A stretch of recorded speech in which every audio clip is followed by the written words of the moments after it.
And here we are. The secret to persuading Republicans.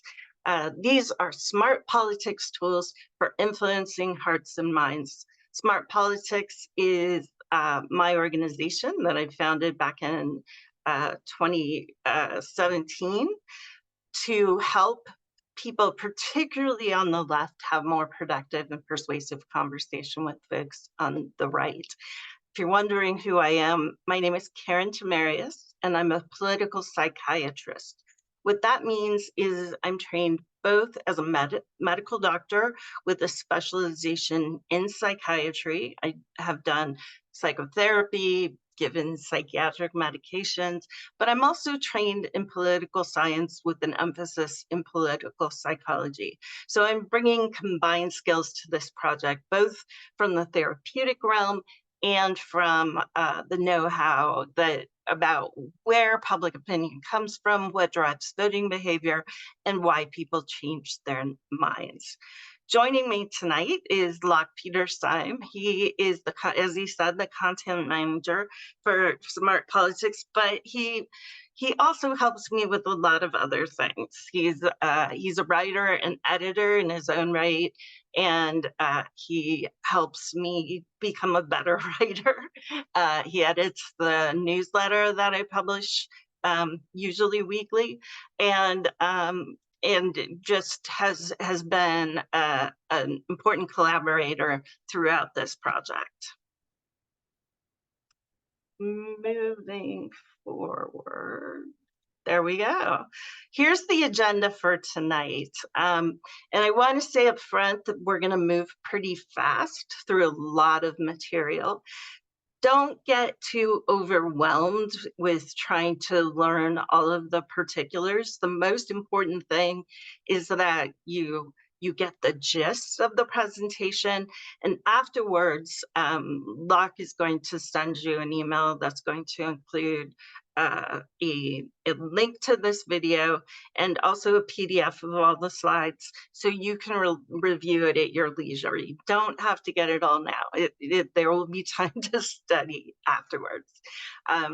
Among the things we're going to cover are, first, why is political persuasion so hard? How does persuasion actually work when it does? And then what's the secret to persuading Republicans? Getting to the title of this presentation. And then how can you get started having these conversations? A very simple way for you to dive in immediately and start having these conversations, whether it's in your family or out on the campaign trail. Then we're going to go to a more extended Q&A. And finally, for those of you who are interested in staying around for an extra half hour or so, we're going to do some bonus time introducing the AI Angry Uncle bot, which is the bot I developed to help people practice having conversations that are difficult before they move out into the real world. All right, so let's get started.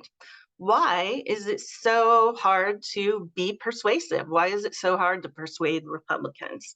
And the first reason really is the paradox of persuasion. And what the paradox of persuasion says is that the more we try to persuade people, the less influence we have. And that's a really tough place to be. I mean, that's really being stuck between a rock and a hard place. So what this presentation is all about is kind of how to navigate that paradox, how to get out of that box we find ourselves in. Now, first, I want you to understand that people basically have three types of defense mechanisms that cause us to have so much trouble being persuasive. And the first example of that is reactance. Reactance is something we all possess. You know, every human being experiences reactance, and it's a psychological aversion to being controlled by others. And it causes us to take actions to show our autonomy, even when someone is trying to get us to do something that's in our best interests or trying to get us to do something that's entirely rational. When they start pushing us too hard and we have the sense that they're trying to control us, we move in the opposite direction. And if there are any parents out there, you know this really well. It's like that reactance begins to emerge at that moment when a 2-year-old starts to say no, and you can't get them to do any of those things that in the past they totally went along with. Uh, it also tends to get reactivated really strongly during the teenage years. So those of you who have had teens know that as well. Now, there's another set of defenses that are really important, ego defenses. And here I have a picture of Sigmund Freud, but also Anna Freud was really important in developing a full understanding of what ego defenses are. And ego defenses are psychological defenses that operate at pretty much a subliminal level to protect us from emotions that we feel are dangerous or threatening in some way. So one of the most common examples of that are emotions that make us feel bad about ourselves. If our self-esteem is being threatened, then our ego defenses really kick in to protect us from that information.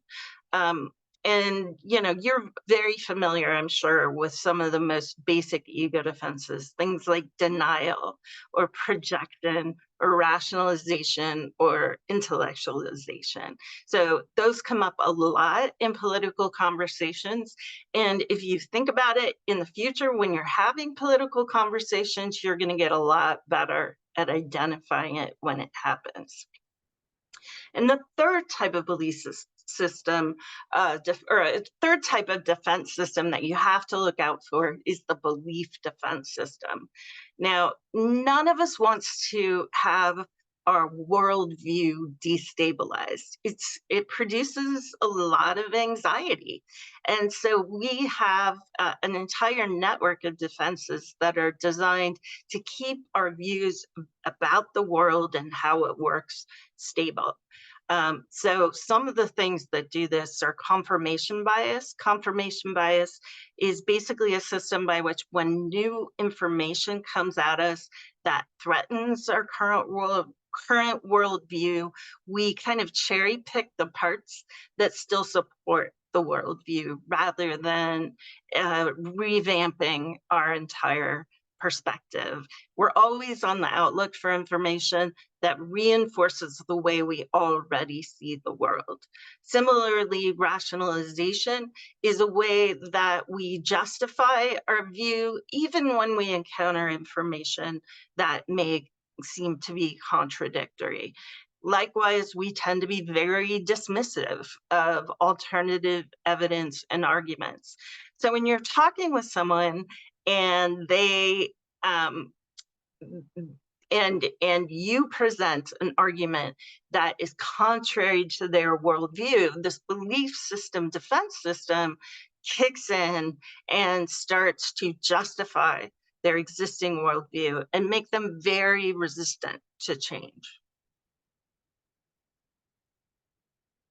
So what this tells us is basically that because of these systems of defense, there are three things that really don't work when it comes to persuading Republicans or really anyone else. The first is telling people what to do, because when you tell people what to do, you undermine their sense of autonomy, you generate that feeling of reactance, and they push back, right? The second thing is when we make people feel bad about themselves, that doesn't work either. Why? Because of ego defenses. Everybody has this need to protect themselves and feel good about themselves. So they're going to push back when you do anything that makes them feel bad about themselves. So shaming doesn't work. And the third thing that doesn't work is attacking people's worldview with facts, figures, arguments because that threatens their existing understanding of how the world works. And once you do that, that activates the belief defense system, which needs to protect our existing beliefs. So there are a lot of things keeping people's beliefs about the world stable. But before I move on to what we can do about that, let's see if there are any questions. I'm not seeing any questions here. Locke, are there any questions in the chat, or can I move on? No, nothing in the chat, folks. If you have something, now's the time. Otherwise, it'll probably be another 10, 15 minutes or so. Okay. If something comes to you later, you can always throw it in there. Yep. All right, moving on. So let's talk a little bit about how persuasion works, because you might be starting to think, wow, there are so many barriers to influence. How can influence ever actually take place? But the thing is, we know that influence happens all the time. Persuasion happens all the time. It's just a matter of understanding how it actually happens. So let's begin with a little bit of science, not too much, just a little bit. I want to introduce you to the dual process model of persuasion. Basically, what this says is that there are two ways that the brain processes incoming information. And one way is really, really fast and intuitive. We just detect the information and immediately make a judgment call about whether it's true or false, right or wrong, good or bad, and we incorporate it into our thinking, or reject it, don't incorporate it into our thinking. The other pathway is very slow. It involves logic and reason and effortful analysis, and it allows us to come to to make very rational decisions about information that comes to us.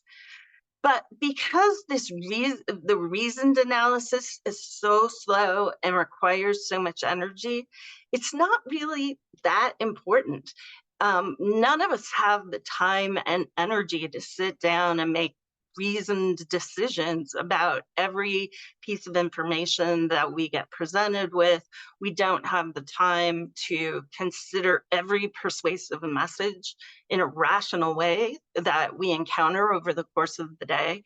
Instead, we rely on the super cheap, super fast, intuitive reasoning. So why does that matter? Well, to help you understand, I want to introduce Haidt's metaphor of a rider on an elephant. This metaphor comes from Jonathan Haidt, who is a moral psychologist who's written extensively both on the moral foundations of reason and intuition, but also on how people process information. And basically, what Haidt says is that if we think of a mind as divided between a rider and an elephant, the elephant is the part of our mind that is persuaded by gut feelings. It's that instinctive part of the mind. Meanwhile, the rider is that part of our mind that is very conscious, very rational, very logical, and is persuaded by facts and reason.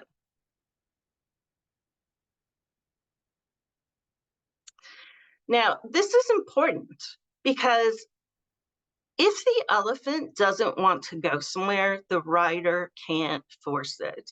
That elephant is much stronger than the rider. And so while the reasonable rider seems to be in charge, the emotional elephant has all the power.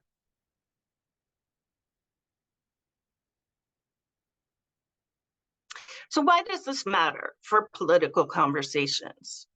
Well, the real problem is that successful influence is mostly about persuading elephants, but we squander our time and energy trying to persuade riders.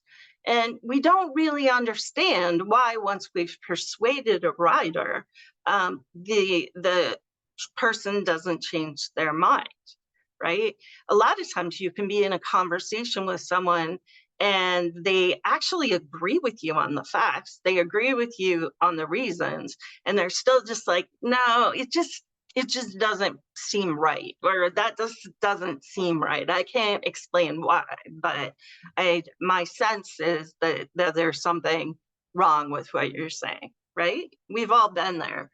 Another thing that happens is when we're talking with the rider, a lot of times the writer is basically acting as the voice of the elephant.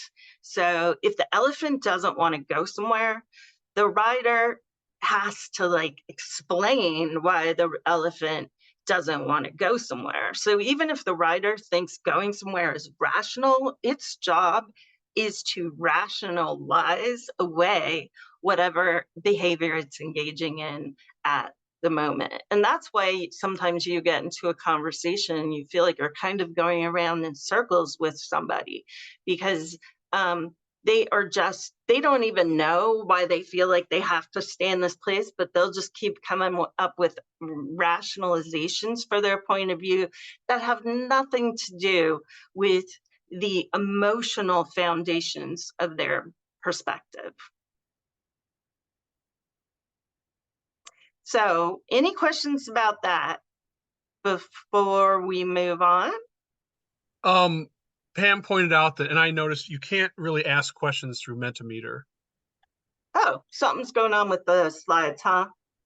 Well, when I go to Mentimeter, I just don't see a. Well, Oh I wait, wait. apologize. Oh wait, no. Okay, now I have it. Sorry, you can't see my phone. Maybe it's only on this slide, though. Maybe it's not popping up on all the slides. Oh, maybe. Yeah, because I have it pop up now that says, and I'm going to say Check test. on Yes, that's that. correct. That's correct. You can only ask questions when you through Mentimeter at this point. So if people want to ask questions while Okay. you're talking, if they're thinking, that needs to go in the chat, or you Okay. need to wait, have time here for people to ask questions. Yeah. All right. So All right. feel Well, free to throw things in let's the put chat. them in the chat. Yeah, I'll catch up with them there. So. And I apologize about that. That's probably my bad. I didn't put the right settings on in Mentimeter before we started. Okay.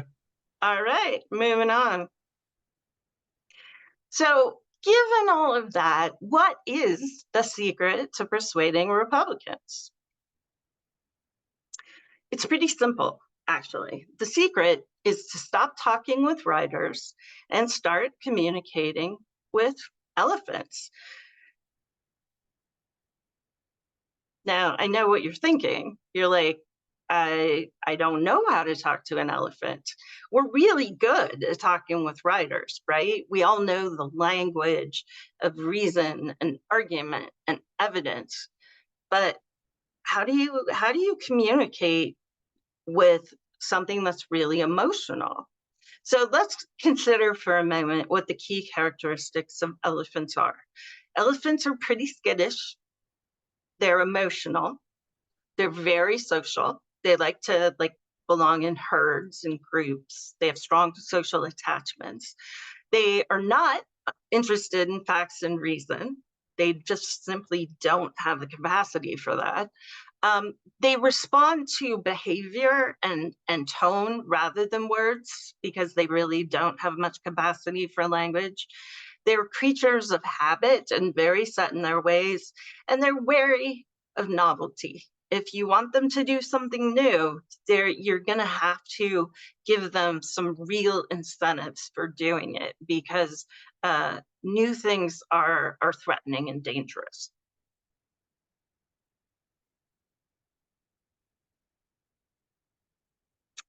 So how do we do this? How do we persuade elephants? Basically, what it comes down to is earning their trust. And all of these steps are really happening at an emotional level. You can think of trust as something that's fundamentally emotional, right? So to help you understand what kind of trust you need to establish to really win over an elephant, I've created the trust pyramid. And the trust pyramid is a 5-level structure, hierarchy really, that builds from the bottom up. So the things at the bottom of the pyramid are the most important, and the things at the top are less important. And you can only get to the things at the top once you've really built the things at the bottom. And if you get to the top, which is great, you have to remember to maintain the things at the bottom, because if you begin to neglect the things at the bottom of the pyramid, once you get to the top, then everything crumbles and falls down. It doesn't matter what you're accomplishing at the top if you aren't also sustaining what you built on the bottom. So at the bottom of the pyramid, the absolutely most important thing to do in any conversation with a Republican is to establish comfort. What does this mean? It means make them feel safe enough to talk to you, right? And that requires both that you not do things that are uncomfortable, right? And that you take active steps to make them comfortable. So on the side of things that you wouldn't do are, calling them names, questioning their motives, calling their group names, just being not trusting them, right? So if you aren't willing to invest in that, assume that they have good intentions, why should they assume that you have good intentions? You need to be kind. You need to be respectful. And the more you take these actions to put them at ease, the more success you're going to have in the conversation. Sometimes the best thing to do is to be really explicit up front and be like, hey, I know these conversations can be hard, and a lot of times they can be uncomfortable, but I'd really like to discuss this with you, and hopefully we can find a way to do it in a safe manner. And I promise I'm not going to pass judgment on you or think you're a bad person for anything that you say. I just want you to be open so that I can really understand where you're coming from. Saying things like that go a huge way toward making someone feel comfortable. So what comes next? After you've made someone feel comfortable, how do you get to that next level of trust? The next level of trust is really all about connection. It's about forming an emotional alliance with the person that you're talking with, about coming to feel like you're on the same team, on the same side, and that you have a lot in common. So really, this is about finding ways in which you are alike, and in ways that you like each other. And you kind of have to, this takes some work. It means you've got to have a conversation that veers sometimes out of the realm of politics into areas where you can really connect before veering back into the areas of politics. So if your parents, talk about, some of your common struggles being parents. If you're both grandparents, talk about that. If you're from the same hometown, talk about that. If you both like sports, you can connect over that. It doesn't matter what you're forming the connection around. The important thing is that you come to see each other as more similar than different.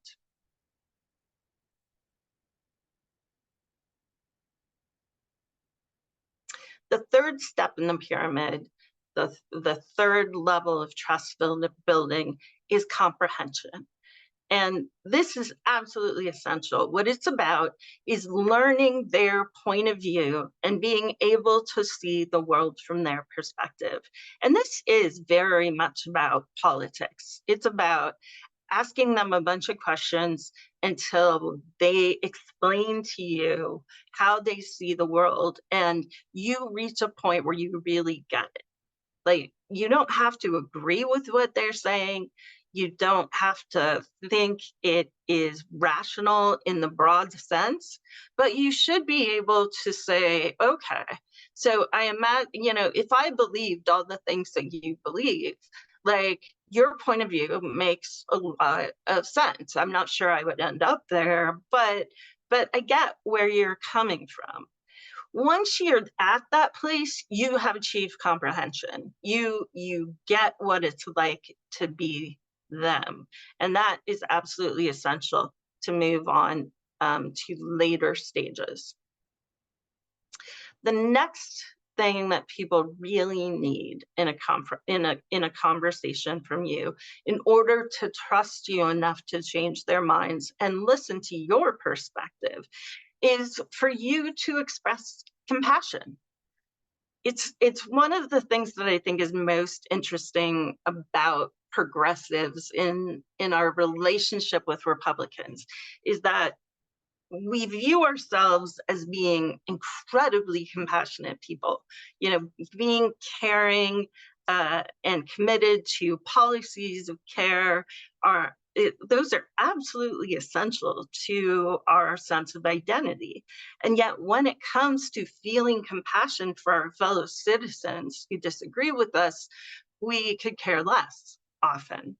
But if you're going to get to a place where you're actually persuasive with Republicans, it requires that you show them compassion.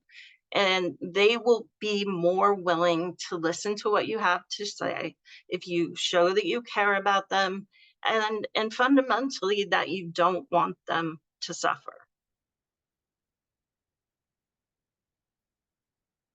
And finally, the very top of the pyramid. And this place is really where I start to think of it as the trust is shifting a little bit from the elephant to the rider. You're starting to pass from one to the other. Credibility has to do with being a reliable source of information, a reliable source of logic, and somebody who's unbiased. So in order to show your credibility, you're going to need to do things like admit that you've made a mistake, admit that sometimes your side does things that are wrong, acknowledge that sometimes their side does things that are good, and try to the best of your ability to be open-minded, acknowledge when they make a good point. All of those things together cumulatively begin to earn the trust of the rider so that they're willing to be open to whatever points you have to make or whatever your message is. And move in.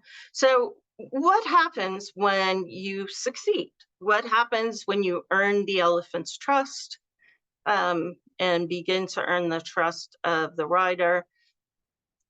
The most important thing that happens is that the elephant wants to follow you. Now you've got the elephant on your side. It's decided that you're a good guy, that you're not going to hurt him, and that you're fun to be around, right?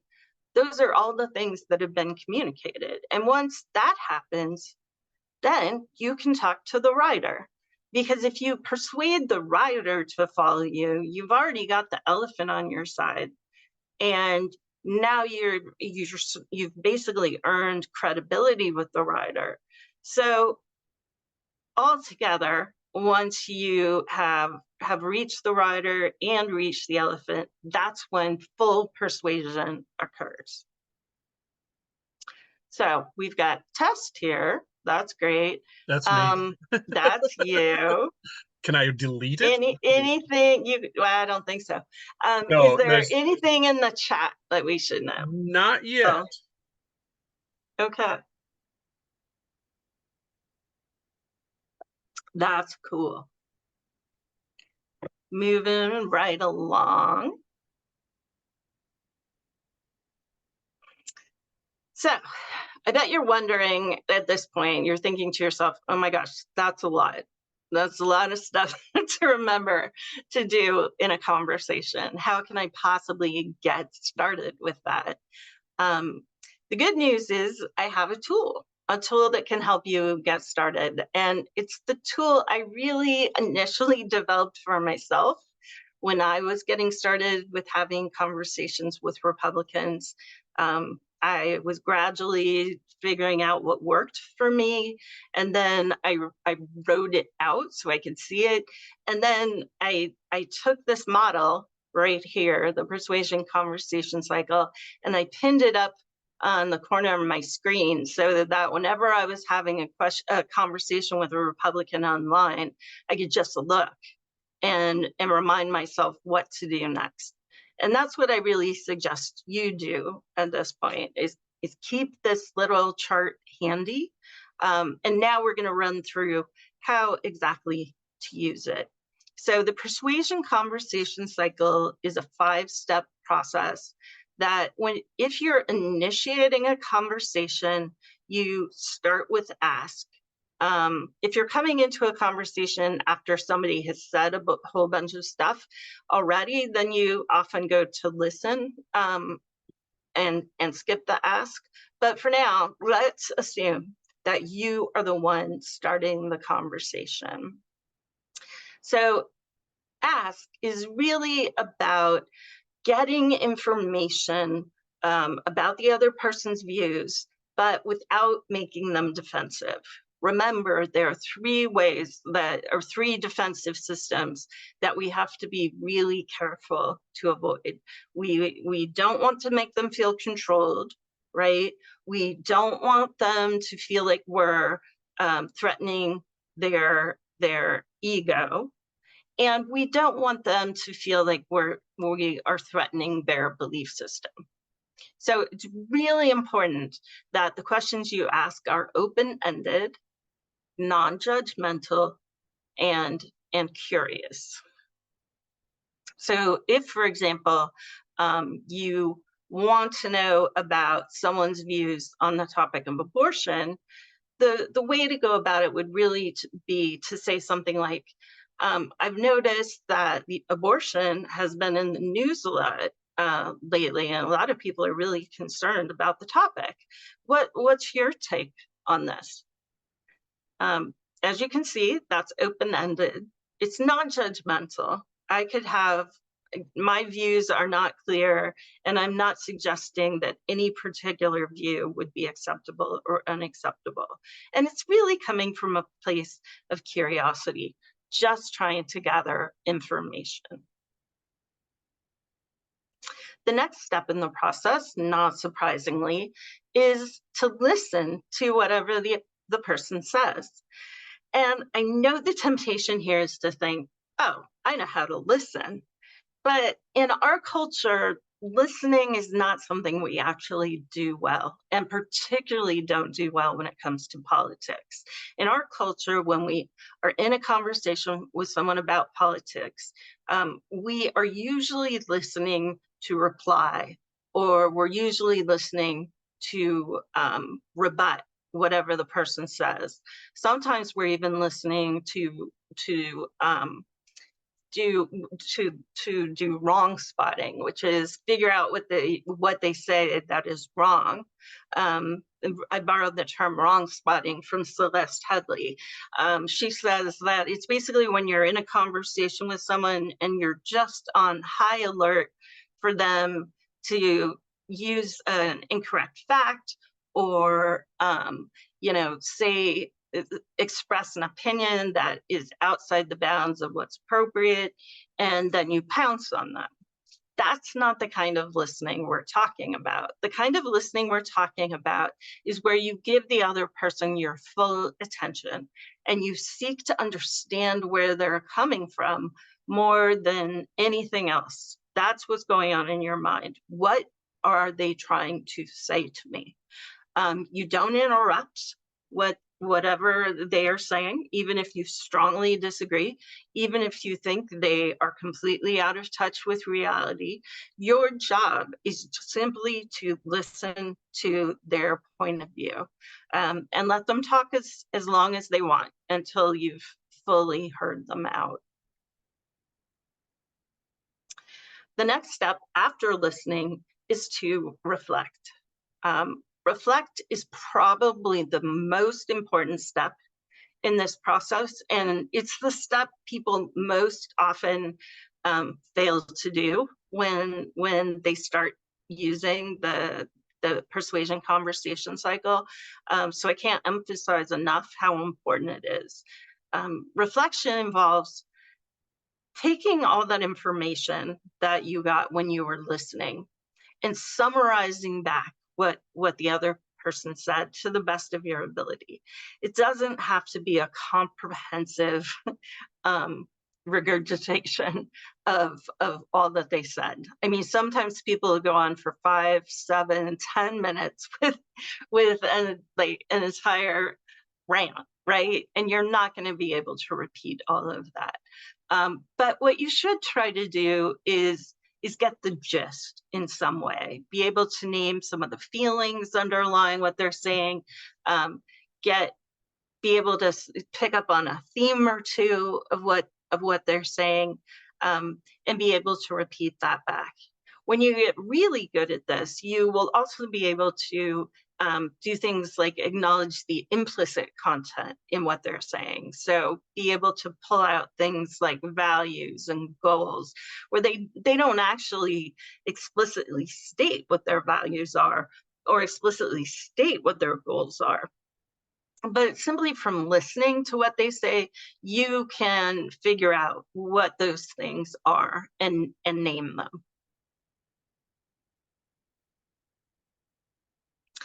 The fourth step in the process is to validate. And validating is about acknowledging the legitimacy of their beliefs and feelings, even though you may strongly disagree with a lot of what they're saying.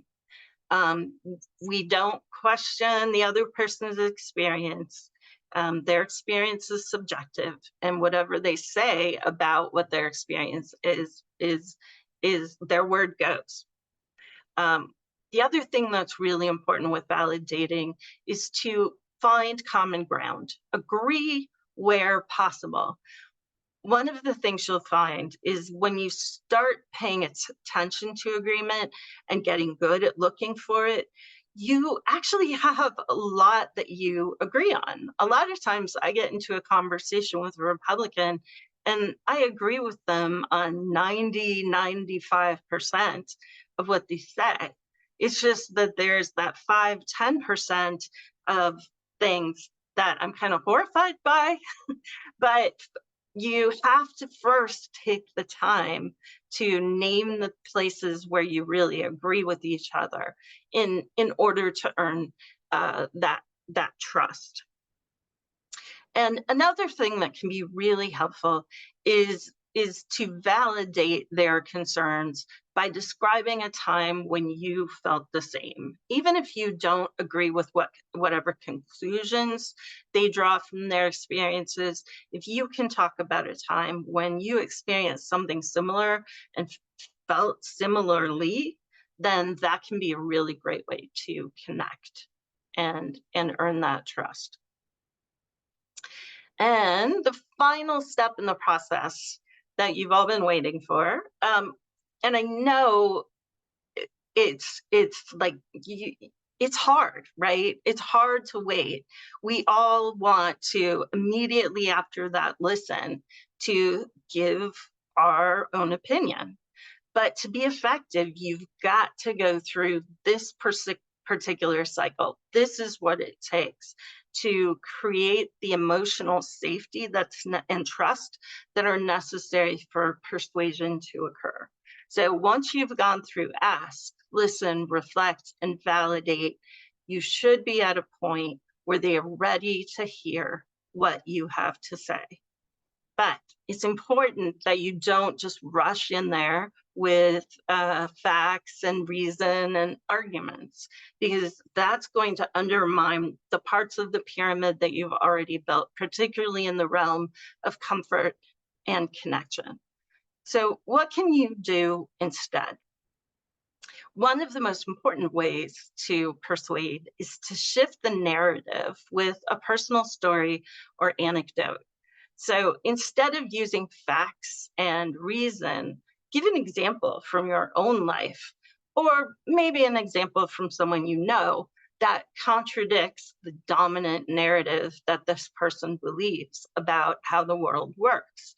And if you can do that, they won't be able to argue with it, right? If it's your own personal story or the story of a friend, that isn't something that's up for challenge the same way facts and figures are.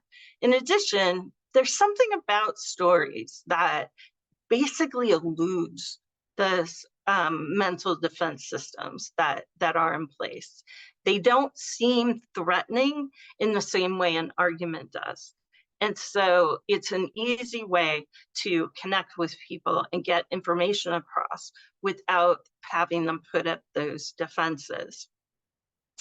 Now, I know a lot of you are like, well, does that mean I can't ever share any information with the person I'm talking with? No, you still can share new information. But here's the thing.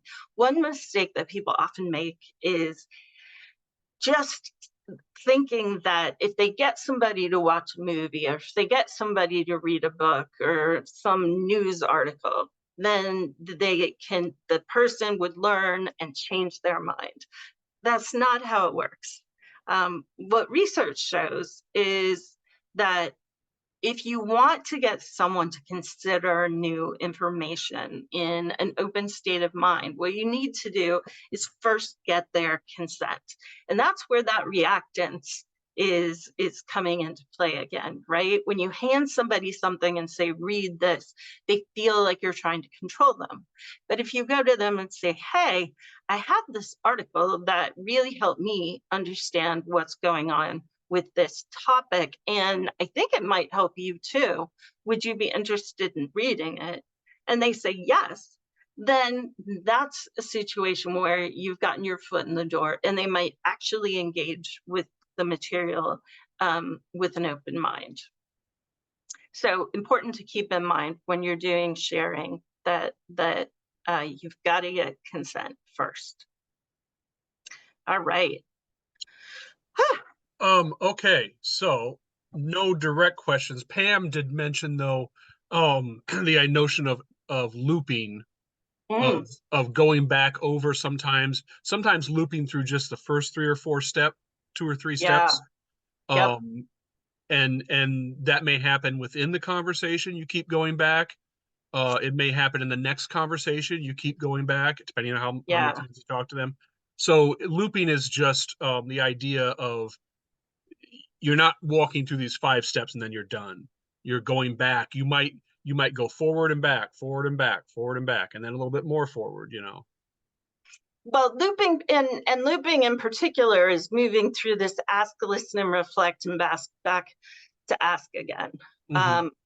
Yeah, that is a very powerful way to deepen a conversation. Why don't you flip it back over to the Mentimeter ask screen so people can post forward. Oh yeah. There we go. So people can ask, and I'm gonna give you a chance to rest your voice. Sounds good.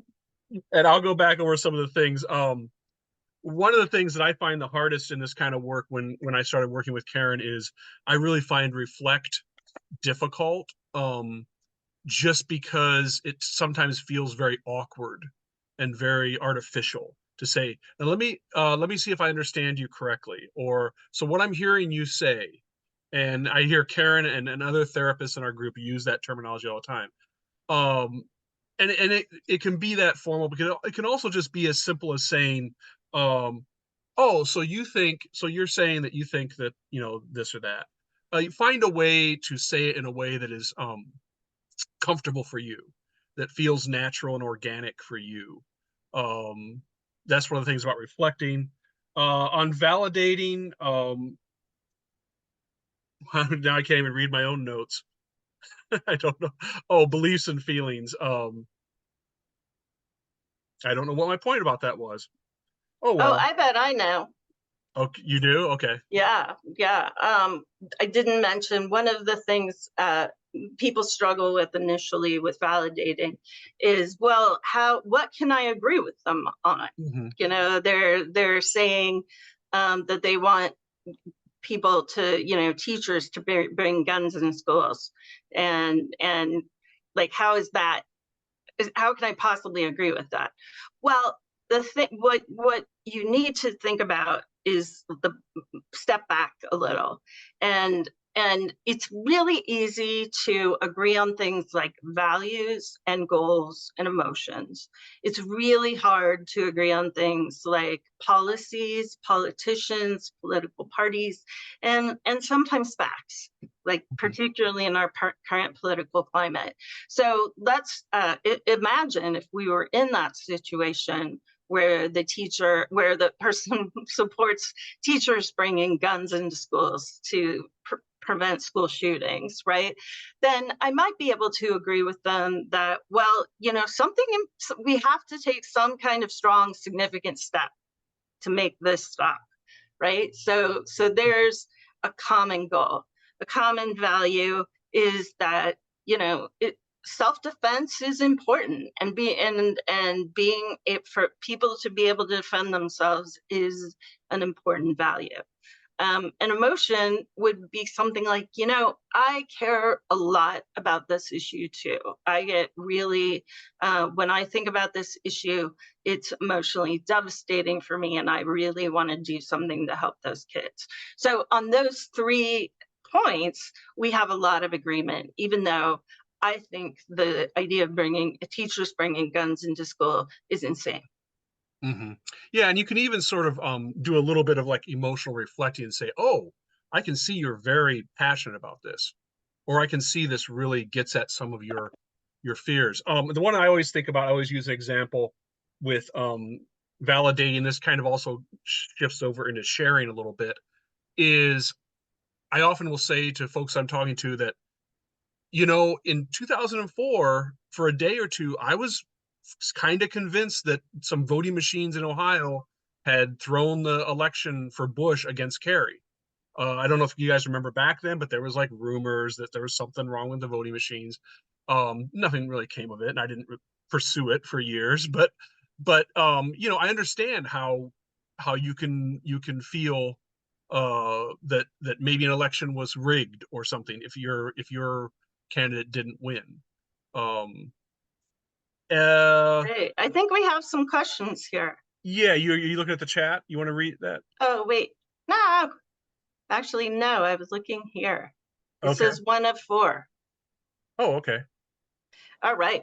Can I give an example of implicit confirmation? Implicit. Oh, I think that's referring to like reflecting implicit content. Is that what you're getting at? Consent? No. Okay. Sorry. Can the person who asked this turn your mic on and clarify? Or type it in chat if you don't feel like going on mic. Yeah, I'm trying to find it in my notes. It was a C word. Sorry. No, so it's probably implicit content. Yeah. Yes. Yeah, there it is. Yes. Yeah. So when you're doing a reflection, there's a lot of information that you could reflect back, right? So a person could be, let's take this example that I was just using. This person is making an argument for why teachers should be allowed to carry guns into schools to defend against shooters. So my reflection, if I wanted to include implicit content, would probably go to something about their goals and values in doing that, right? So even though they didn't say my goal is, I might say something like, well, it sounds like you are really committed to making sure that these shootings don't continue to happen, and that it sounds like you value human life a lot, right? So that would be, those are ways of pulling out that implicit content that's there. Whereas they haven't said those things explicitly, but it's the subtext of what's in the conversation. And I do that, I pull out that implicit confirmation or implicit content for two reasons. One, to show them that I'm listening to them, make them feel heard, but also then we have some common ground. I'm naming that ground so then I can be like, you know what, life is really important to me too. Protecting human life is really important, and you know, I have a really strong commitment to the goal of stopping these shootings as well. All right, moving on. Agree example. Well, I know we both agree that abortion is sad for the people involved. Right, exactly. There are lots of ways to go about doing agrees on the subject of abortion. 4, how do you even start the process when the person says something absolutely false? Like January 6th was really carried out by Antifa people disguised as MAGA people, or the earth is only 6,000 years old. So when they say those things, that's the writer talking, right? It's not the elephant talking, it's the writer talking. And generally what I do is I look past that stuff. I ignore it.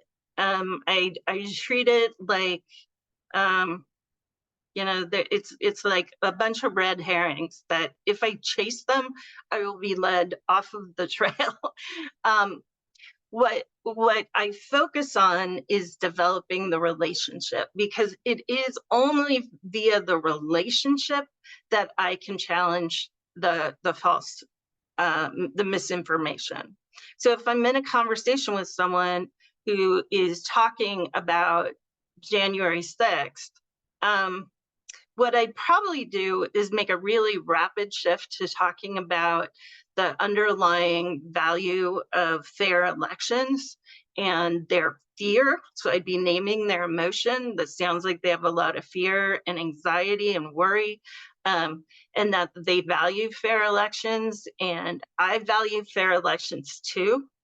And then I would probably shift to some kind of story about how, you know, it's kind of interesting when you talk about the election being stolen.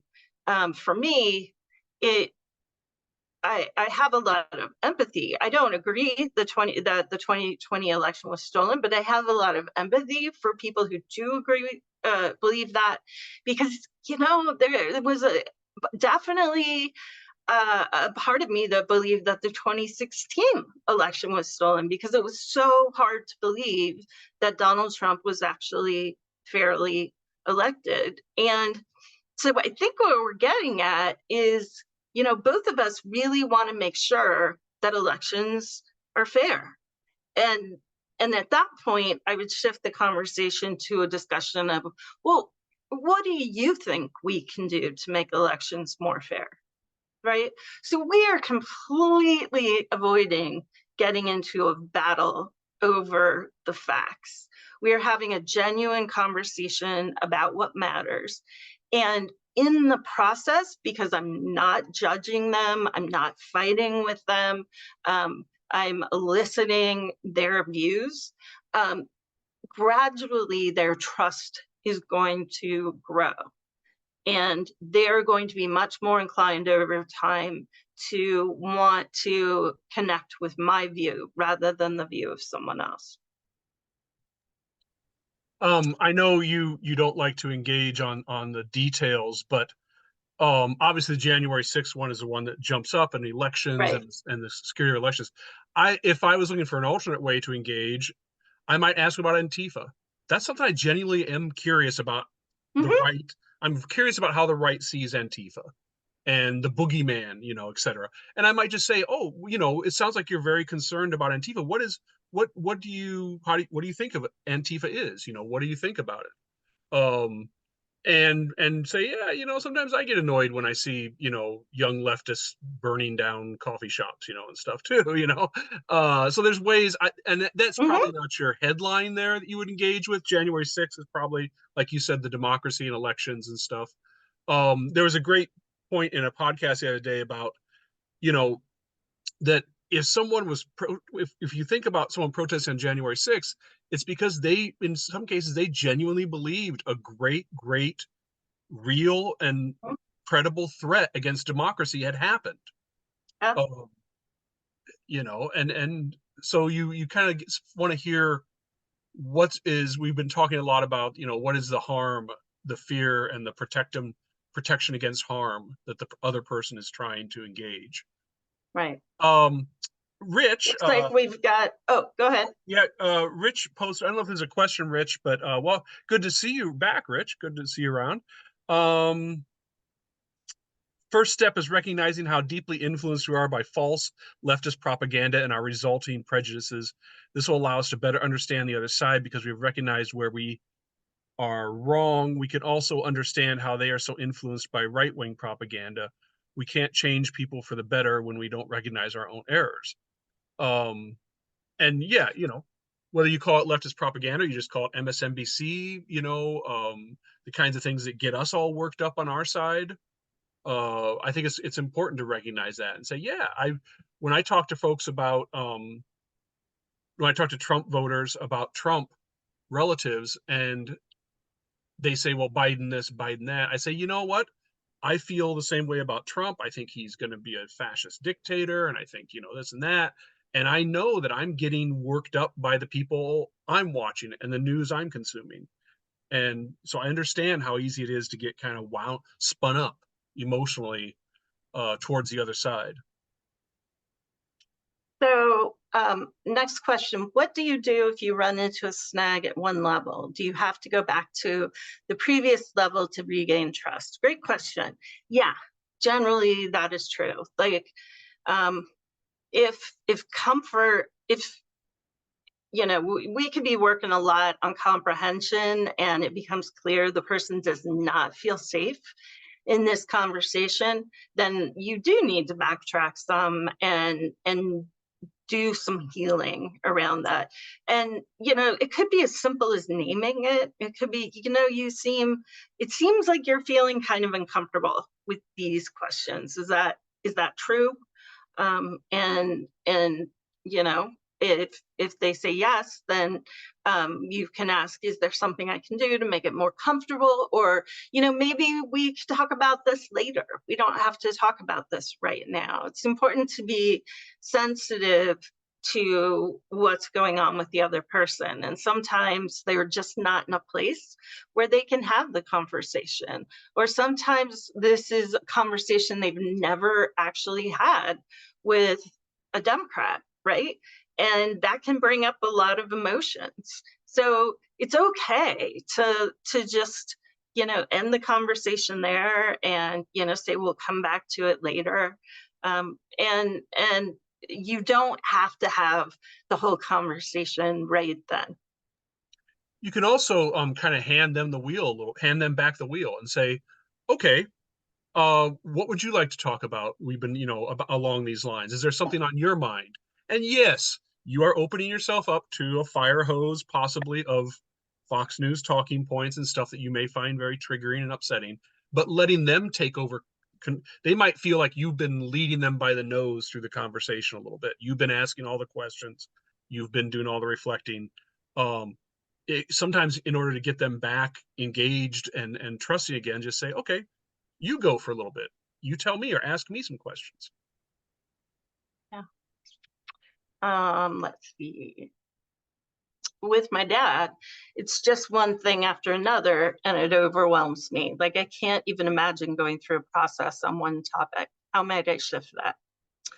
Yeah, that's really common. That's that fire hose that Locke is talking about. And one way to think about it is, it doesn't matter what you talk about. I know that sounds kind of crazy, but as long as you're having a political conversation, you're talking with the elephant and you're winning the elephant's trust.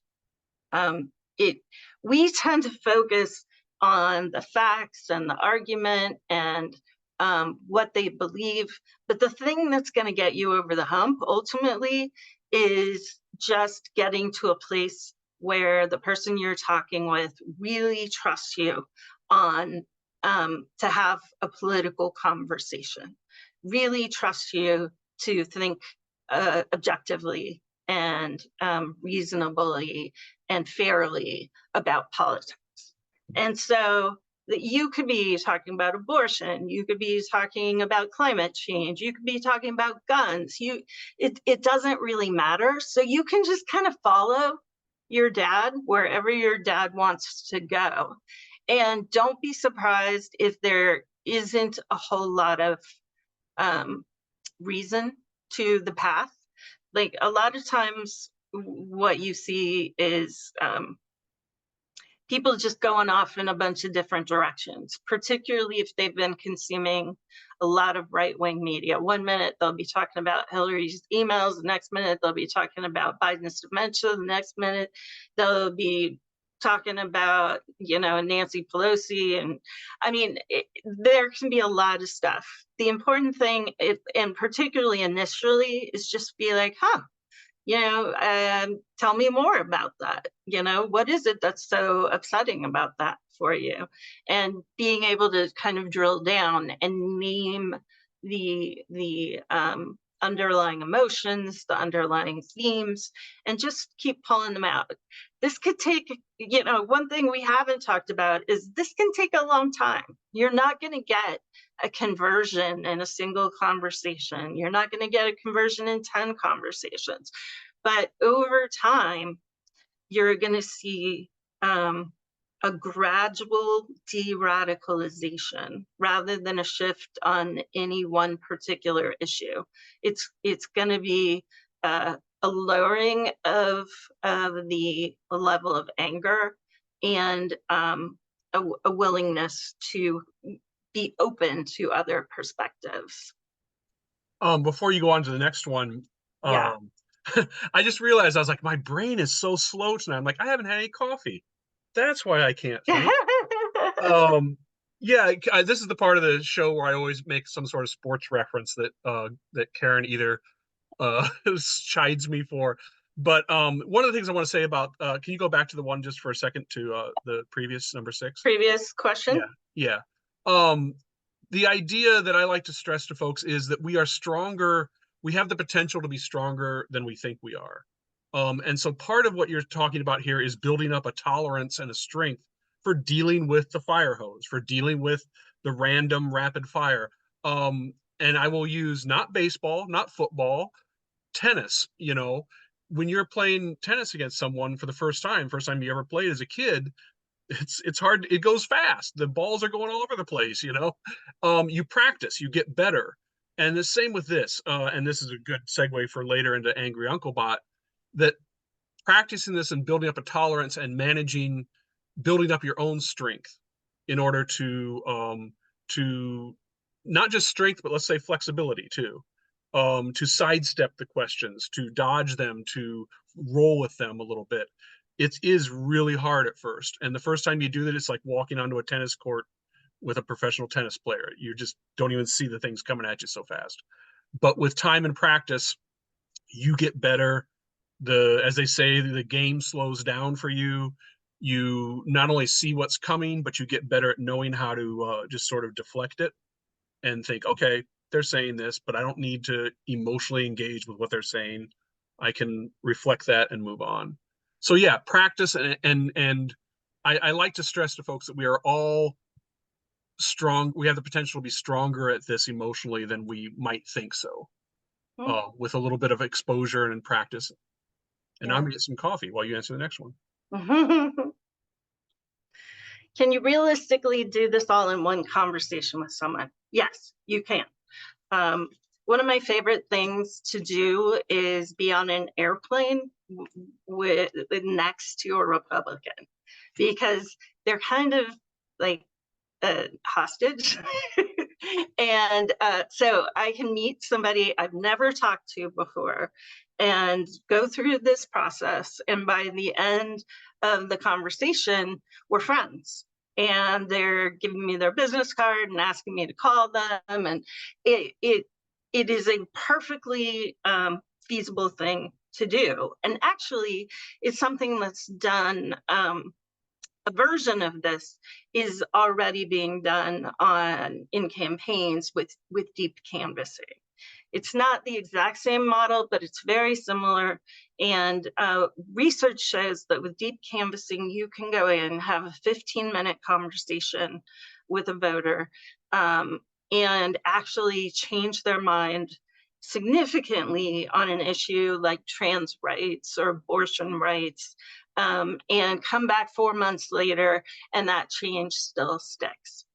So these changes can happen. But it varies from person to person. Not every person is going to see a significant shift. But you definitely can get through the whole cycle in one conversation. The question is, though, do you want to? Do you have to? Like, if this is a family member, you can make this a much more drawn out process and really build a much stronger, more enduring relationship overall. And you had more questions. No, I know. I pushed the wrong button again. While you're fixing that, yeah. The other thing too is the idea of how much what you're trying to change. Karen talked about, like, on a plane with a Republican, that you may just be trying to lower their antagonism towards Democrats. You may just be trying to get them to see progressives as reasonable people who have decent ideas that they disagree with. So that it may just be an incremental change. It may be a little nudge. You may not, in the course of 1 hour conversation, you may not get a hardcore MAGA Trump rally supporter to vote for Biden. That's probably not going to happen. But you might get them to stop seeing Democrats as, I always when I ad lib these things, I always say something really weird about some of the weird stuff they think. But you guys know the kinds of things you see people sometimes say about how evil Democrats are. Sucking. I wasn't gonna go to drinking the blood of children. That's what I was trying to avoid. That is the QAnon conspiracy. But yeah, it's just we talk a lot about the ripples of influence. You may not feel like you changed their mind about something, but you might have softened their heart towards your side. That doesn't mean they're going to agree with your policies, but it means they may not think you're out to get them as much. Yep. Okay. We'll just go ahead. And I got some too. You go. All right. Always appreciate the reminder you've given in other settings that the measure of success of a conversation is how the other person is willing to talk to you again. I have to give the credit for that to David Camp. He was the one who, David Camp, who's an expert in dialogue, has been doing this much longer than I have, was the one who taught me there are two things that need to happen in a conversation for it to be successful. One is that you express yourself authentically at some point, and two, the other person is willing to talk with you again afterwards. So yeah, thank you for that reminder. And it's good to have an exit strategy when you need a break. Yeah, thanks for taking time to talk about politics today. I've learned a lot. Can we talk more another time? Yeah, absolutely. You know, people get tired. People get emotionally overwhelmed. So being able to gracefully end the dialogue and give them an out, give yourself an out is really important. I totally agree. Lonnie, you had mentioned that you had a good line you could use with your family, which is, gosh, that would be so hard not to like either candidate. And we hear that a lot on the left too, that like, hey, I understand it's frustrating these days. We feel like we don't have choices. We feel like we're being pushed to the lesser of two evils. I don't personally feel that way about Biden, but I know a lot of people do.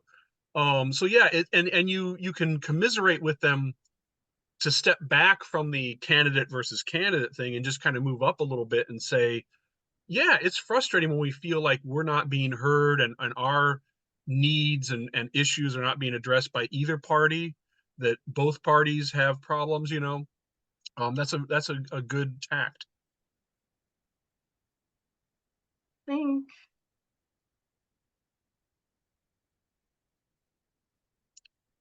Ginny, thank you for joining us. We're glad you popped in. You can get the rest of the video when I send it out tomorrow or Friday. Yeah. All right. Should we move on? Yeah. Do you want me to walk through the link tree while you set up Angry Uncle Bot? Yeah, let's do that. As we go along, if you guys come up with more questions or thoughts that pop into your head, there'll be some time after this. So Karen is setting up Angry Uncle Bot. Oh, you know what though? Let's see how we're gonna figure this. Oh, there's the link tree. Okay. So that is a link tree. Link tree is just a collection of links, as it sounds. That's the link tree for our It's Not Too Late project, which you'll hear us reference a lot. That is the project I was talking about early on at the beginning, that it's kind of our 2024 year project. And it's just, the idea is it's not too late to talk to your friends and relatives who are voting for Trump. It's not too late to save democracy. It's not too late to change minds. And that is sort of where the rubber meets the pavement for us. It's the work we're doing this year, is encouraging people to find one relative, one friend, one coworker, one acquaintance, one person online, whatever, and talk to them and change their vote or soften their vote. So Linktree is just, if you scan that QR code, or if you go to It's Not Too Late project at Linktree, you'll see a series of links, and it's basically shows how you can get involved with this project. And there's a couple different ways we do this project. The main one is we meet on Sunday nights. You don't have an image of the link tree, do you, Andy? No, I don't. Sorry. You changed it today, didn't you? I could pull it up on my share screen, maybe. You want me to try to do that, or is it not worth the effort? Well, I can walk through it while you have that up. You can download a 10-page brochure that talks about all the ins and outs of the project, a lot of what you've heard tonight, but it also gives you links to our next couple webinars. And I want to talk a little bit about that. One of them is coming up 2 weeks from tonight. That's the one I was talking about at the top of the webinar, which is how to have better conversations about abortion in an election year. We're going to be doing a series of topic and issue focused webinars that take these tools, the change conversation cycle, the trust pyramid, and apply them to the things you're actually going to probably get into conversations about. So that is 2 weeks from tonight on April 24th. Look at my calendar here. There is another one of these webinars coming up a month from now, March 6th, I believe. So if you know someone who might benefit from this, obviously you don't have to come back again. It'll be the same thing as you just saw tonight. What else is on the link tree? I'm bouncing back and forth. I think that's it shows you how to sign up for our weekly Sunday night group. Sunday night is really the key to this project. on Sunday nights, basically, we kind of gather, people share conversations they've been having, struggles they've been having, successes they've been having, things they've achieved. Not everyone is involved in a conversation, and they might just want some advice about how to get started or how to find someone. Some folks live in blue areas and just don't have any contact with red voters, and they come and they help with support and advice, and they recruit people. So Sunday nights is really kind of a work and support group, and it's really the heart of this. We know that not everyone can make it on Sunday nights, but if you can, that's a great place to start. What else in the link tree? Yeah, project overview, the smart politics page. So yeah. And also on the link tree, I think, are links to Angry Uncle Bot. And that's what Karen's showing you right now. All right. Fabulous. So welcome, everybody. This is an AI Angry Uncle Bot. It's powered by OpenAI's ChatGPT-4. And I created it to help people have conversations. So it does two things. One is it role plays conversations. So an angry uncle talks with you, and you can set his degree of anger, and you can check, or you can choose the political issue that you want to discuss. And simultaneously, there is an avatar for me who provides advice as you're going through the conversation. So if you're gives you feedback like good job, or well, maybe you want to try this. So why don't we go ahead and get started? The way we usually do this is we just take suggestions from the audience for what to say next, and you guys get to see how it goes. So Dr. T is inviting you. She's asking what issue you're interested in discussing.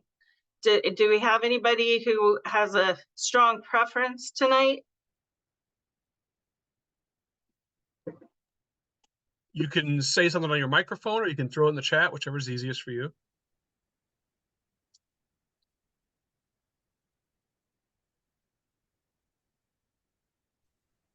Lazy people who don't want to work and they're just interested in collecting money from the government. Okay, entitlements? Yes. Here we go.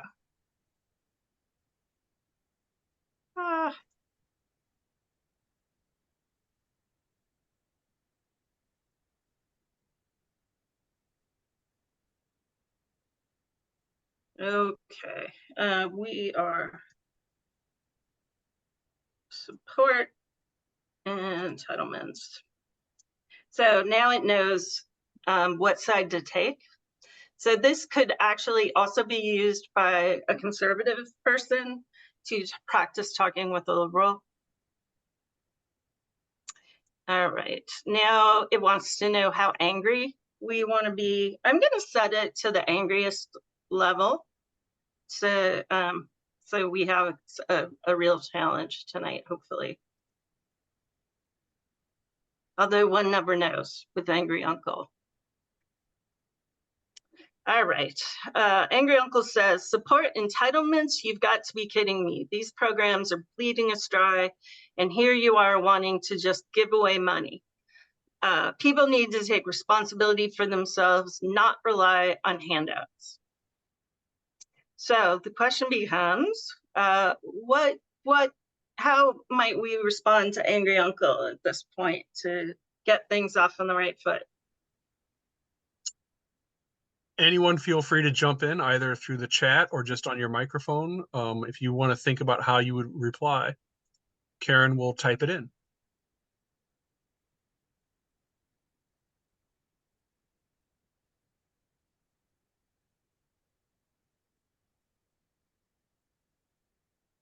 I think a handout to one person is a necessity to another person. So it does depend on your point of view.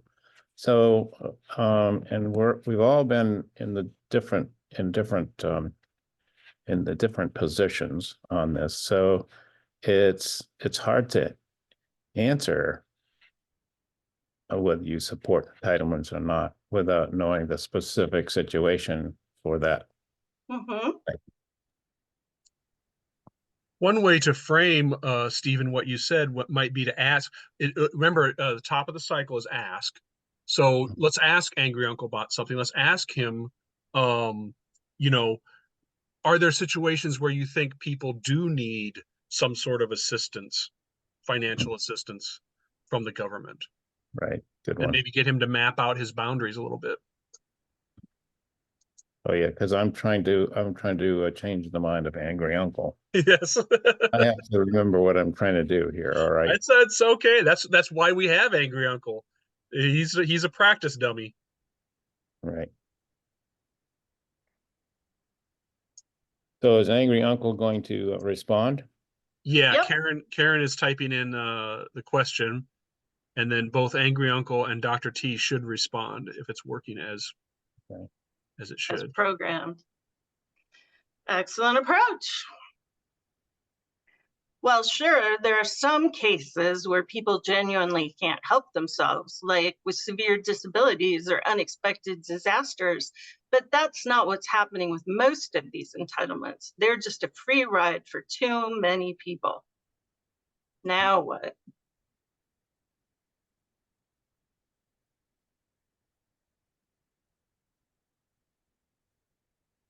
That's curious. What have you what kind of experience have you had that gives you that Nice. feeling?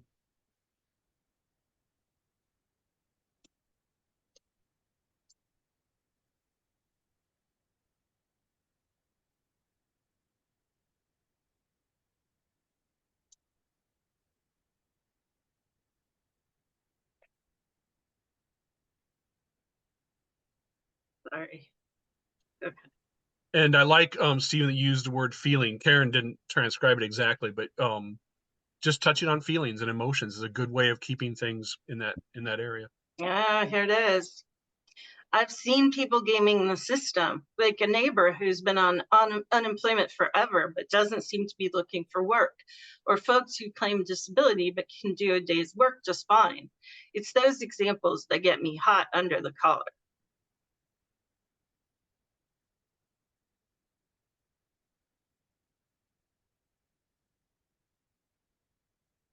I'm reminded of throwing the baby out with the bathwater.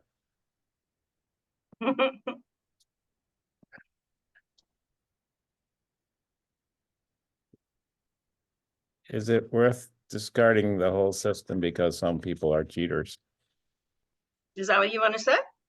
Yeah. Yeah, okay.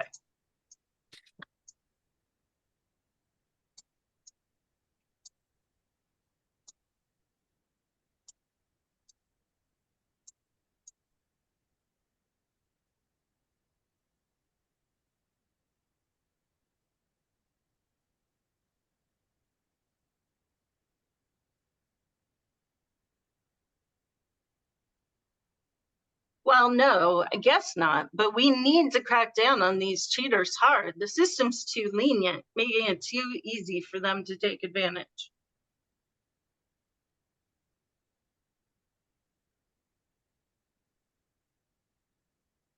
One of the things I love to repeat a quote that one of our participants on Sunday night uses a lot, which is, she says it's you, me, we.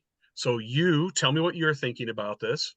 Me, I'll tell you what I'm thinking about this, and then we can work together to find a solution. So with Angry Uncle Bot, one of the things I love with Angry Uncle Bot to do is when he offers you a place to start working together, to build an alliance of you and him, which is kind of what he's offered you up a path for that. Mhm.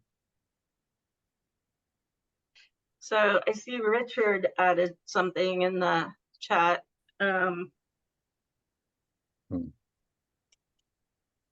Bible says we should care for the needs of the poor.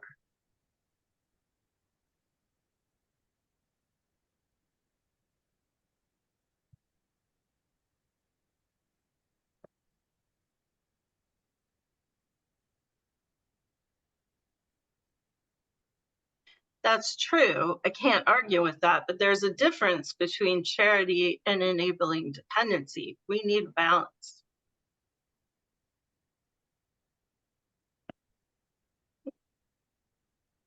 I absolutely agree with you. All right. We probably have a slightly different ideas of where the balance is, but I think the democratic process might offer answers to finding the will of the majority.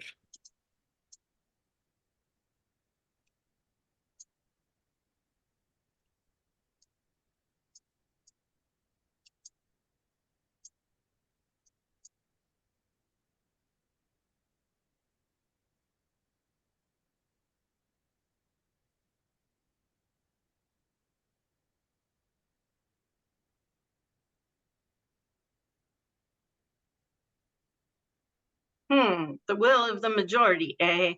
That's fair, as long as everyone's voice is truly heard. Maybe there are ways to improve the system without scrapping it entirely.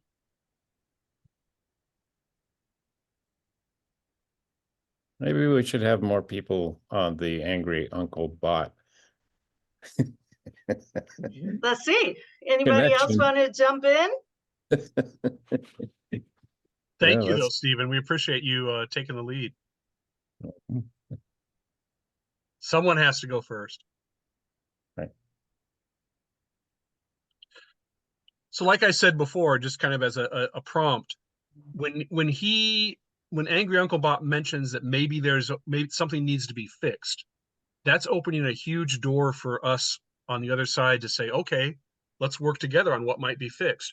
And that doesn't have to be that we're going to hash out a 100-point policy position tonight on this conversation, but can we agree on a way to approach it, to think about it and talk about it?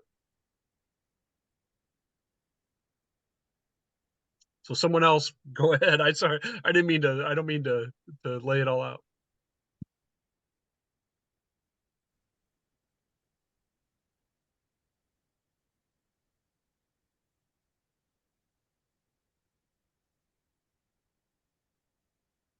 I would ask. I'm sorry. No, you go. I was just going to say, I'm trying to think of a statement that'll push him too far and make him get argumentative again. But I can't think of what that might be. Well, I know something. Okay. Just accuse him of being heartless. Okay, let's go for it. Why are you so heartless?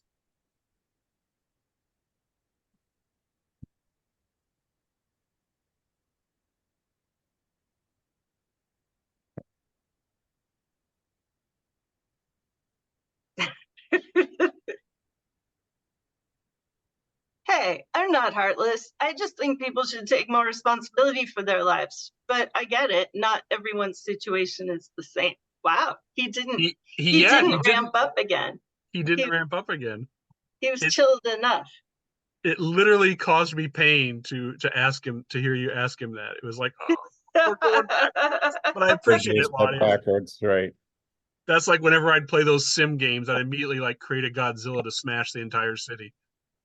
Let's ask him if he ever calls his representative to talk about this issue.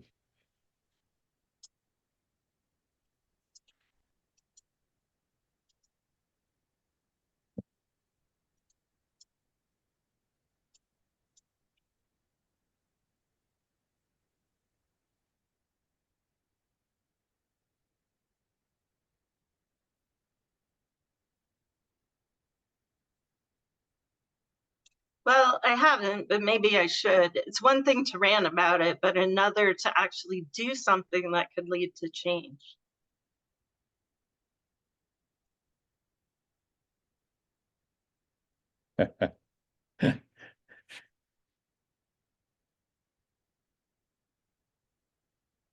I have a stack of postcards at down in my office that I'd be happy to send over to you so you can write out a quick note.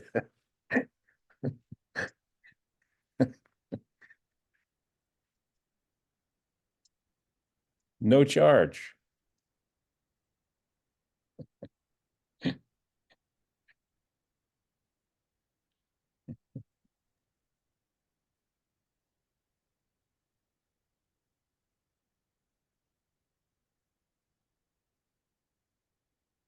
Sure, why not? It might help bring about some change, some of the changes we talked about. I'm in.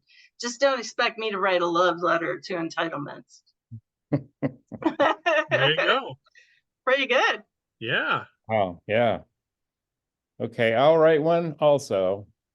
Then afterward, maybe we can compare and see. How about, do you guys want to try another topic? Yeah? Okay. Whoops, what just happened? We ended up totally in the wrong place. ChatGPT 4. While she's setting that up, I'll put the links and tell you a little bit of background about Angry Uncle Bot. What Aaron is showing you is the first link there, the chatopenai.com. And it requires a monthly subscription. That's the bad news. We're working at trying to get a version that would be more accessible for everyone. But right now, to use this full version that has Dr. T and all that, you need to pay a monthly subscription to. You can also get you can do a trial month, and turn it off. The second link there, the one that says po.com, that does not require a subscription, but it's a little bit less robust of an AI engine, and it sometimes lapses into madness. but it can be a good way to practice, and it doesn't have the Dr. T tips. But it's still a good way to play around and practice your arguments. And that's what I always tell folks is I always think of this as a batting cage. You're practicing your swing. It's artificial, it's a little bit contrived, but you're getting better at thinking on your feet about, oh, what would I say now? What would I say now? I just want to clarify something about the subscription because I'm a subscriber currently, but when I go on vacation soon, I'm going to unsubscribe for a while. It's $20 a month right now to do this, but it's a month by month thing. So you could try it, turn it off, turn it back on. There may be a short trial time. I don't think I got offered that when I signed up. So yeah. I just want to be clear about the amount. And but it's not sign up for a year, and there's no discount for doing more than 1 month at this time. Thanks for clarifying that, Pam. All right, so I set it up for an abortion conversation. Angry Uncle says abortion is just wrong. How can you not see that? It's about protecting the innocent. People should take responsibility instead of looking for an easy way out. What happened to valuing life?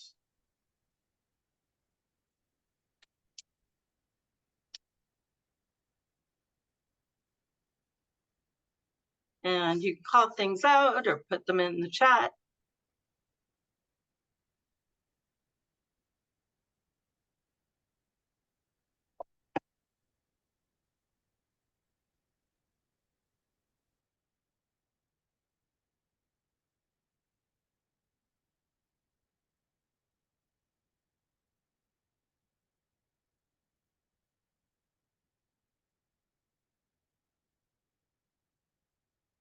So when you get stuck like this, and I know you guys, a lot of you this is your first time being exposed to the persuasion conversation cycle stuff, but this is where the cycle comes in handy, and why Karen said she taped it to her monitor when she was getting started in this work is now you can go back and say, okay, I don't know what to say. What's the next step? Oh, it's reflect. Okay, what can I reflect from what Angry Uncle just said? How about something like, well, what happens if people don't see life until birth or whatever, something like that, like, Mhm. I don't know how to say it, but So, what maybe you're getting at, what if life starts at birth? yeah. Is that right? Or what if some people believe that life doesn't start till birth? Okay, Because I think there's some religions that believe that. got it. Got it.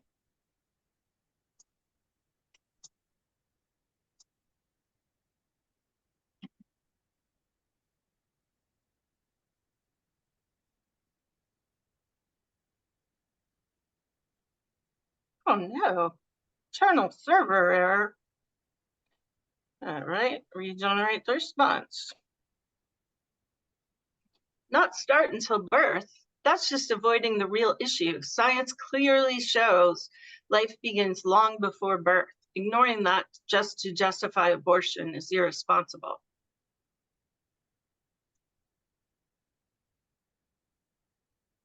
That's what I like, him getting mad, because that's what happens in the real world. Uh-huh, very much. I don't want to be like Steven. I want you guys to help me. He had things rolling off his mind, so I'd appreciate if others jumped in too. Go for it, Lonnie. You got it. Oh my gosh. Okay, I should have kept my mouth shut. So I think I want to ask another question because I think I've worked him up too much. Okay. So let's see.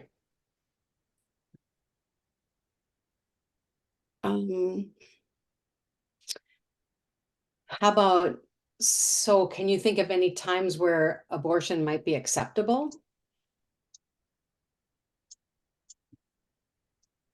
While Karen types that, I'll say one of the things I do when playing with Angry Uncle Bot is, and you can't do this because you don't have control of the screen, but have Karen scroll back up to some of his earlier answers and look for, you're basically, I think of it as you're looking for openings, you're looking for doors that you could go through. But this is a good question, yeah.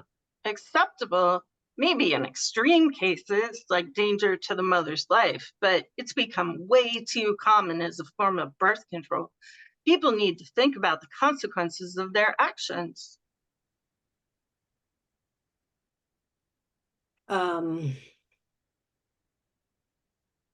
Let's see, I'm trying to find like an agree statement, like, yeah, I don't like it when abortion is used for birth control either.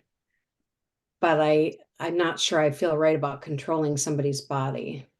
Now that's too argumentative. How about just leave the beginning?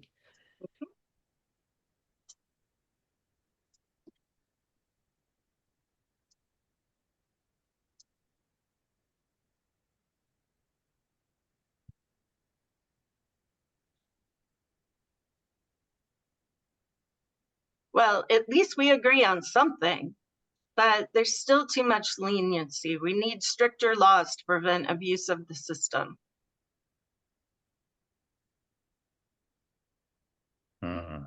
You know, my sister had a pregnancy that she very much wanted, but the baby was dying and they had to abort.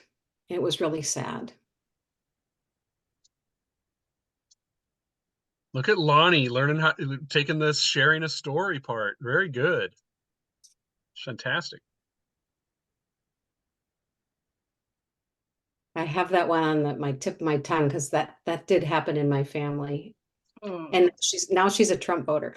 Oh, wow. Oh, wow. Yeah.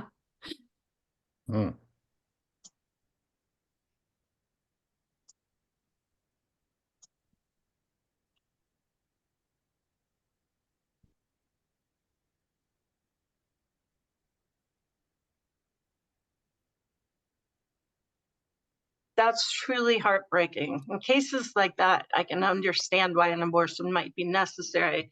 It's just those other cases that get to me.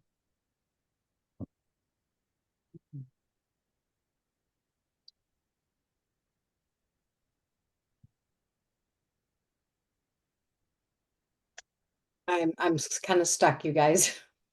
You've done a great job. Yeah, it's been fantastic. Oh, okay.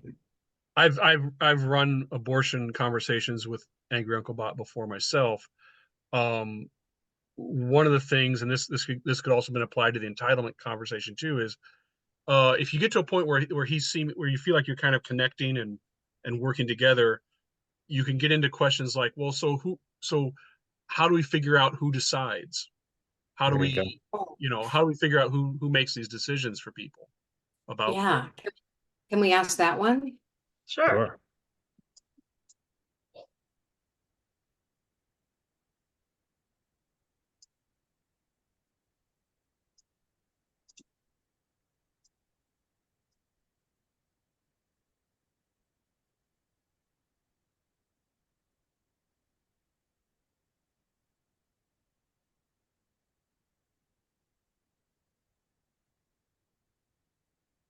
That's the $1,000,000 question, isn't it? I guess it should be a combination of moral guidelines and medical advice, but honestly, it's such a gray area.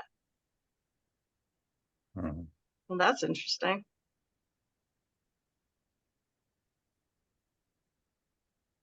Well, he went from nobody to only life in danger to sometimes sad medical situations. So he's Yeah. definitely coming He's around. softening. Yep. Yeah. How about, yeah, gray areas are tough. But I would like to think that doctors know better than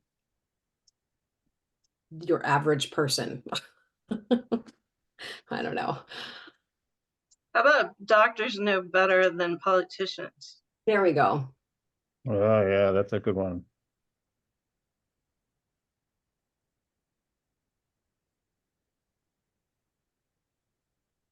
Well, when you put it that way, I suppose doctors do have the expertise. Politicians often make things more about winning points than what's right or medically sound.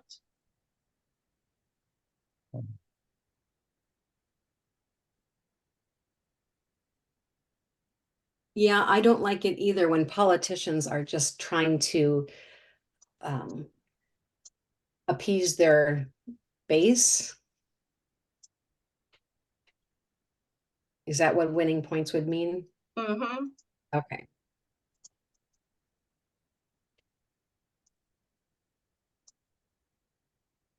I'm gonna say rather than do the right thing.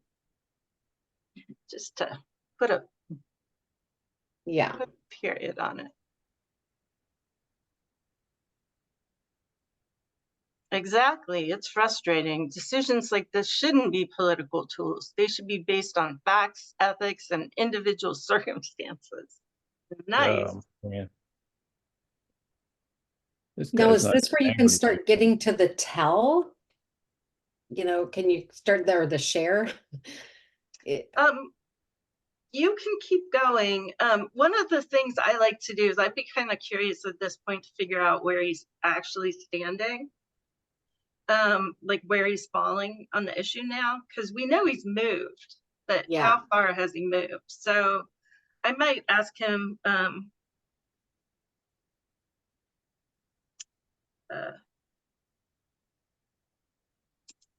a scale from 0 to 10, with 0 being totally opposed and 10 being totally in favor, where would you put your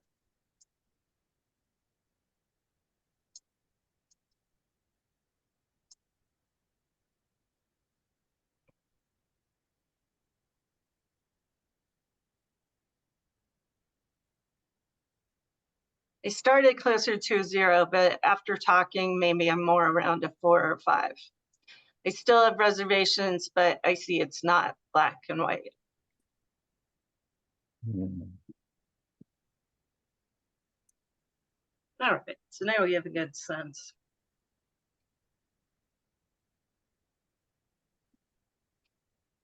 At this point, you might be able to push him toward a Roe v. Wade, pro Roe v. Wade stance.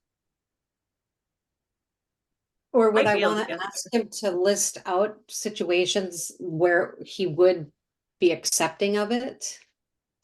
I bet he couldn't list them, Okay, but you could ask about specific issues, like specific circumstances. okay.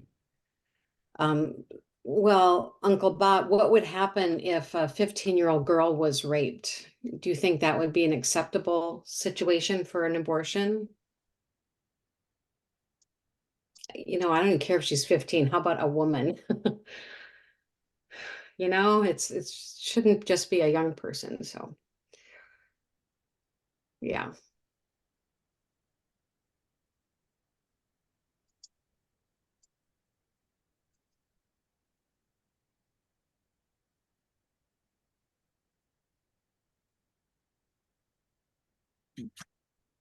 Rape, that's another level of complexity. Yes, in such tragic cases, I do support the right to an abortion.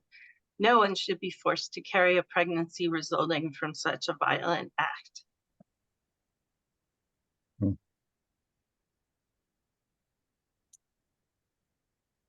So, hey, Uncle Bot, do you know about statutory rape?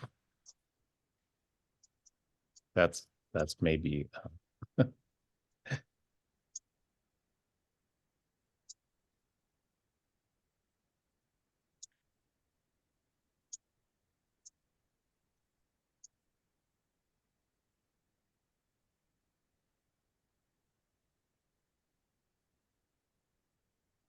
That's another gray area, isn't it? But yeah, if it's a case of abuse, especially involving minors, then the same logic should apply. It's about protecting the victim, not punishing them further.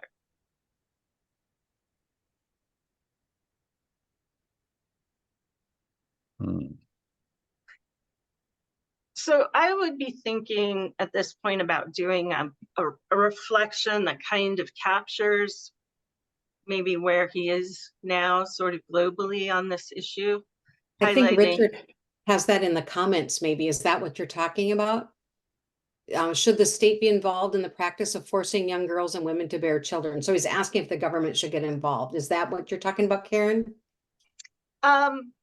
at this point, I'm thinking more of a bigger reflection, something that kind of captures where we've moved to in the conversation. So kind of highlights his thinking, like that he has reservations about abortion, but he also recognizes there are all these instances where abortion makes sense. And at the same time, he he has concerns about letting politicians make decisions about this. So he's really leaning more toward letting doctors and women make decisions. Just kind of naming all that. Would you add to that something like, and I agree with all of that? I wouldn't. I wouldn't at this point. I would just offer the reflection. Okay. Because what if he disagrees? What if he says, no, that's not what I said? Yeah, good point.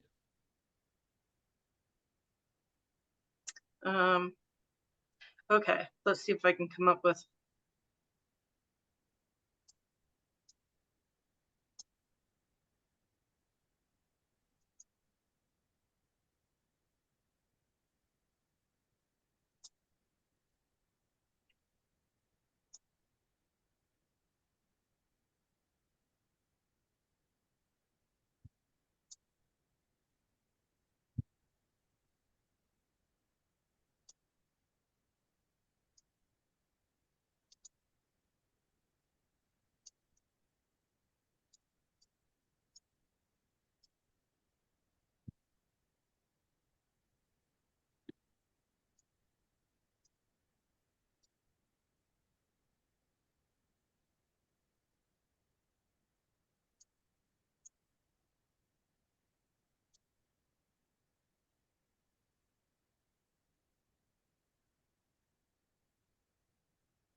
All right. It's rough, but gets the gist. Well, when you lay it out all like that, yes, I guess I am ambivalent. It's not black and white, is it? I do value life, but I also can't ignore the real complex situations people find themselves in. And you're right, maybe politicians aren't the best one to make these calls. That's a pretty good winning spot to stop, maybe. Yeah, I guess we're at the top of the hour. So thank you, everybody. Thank you for all your contributions on that.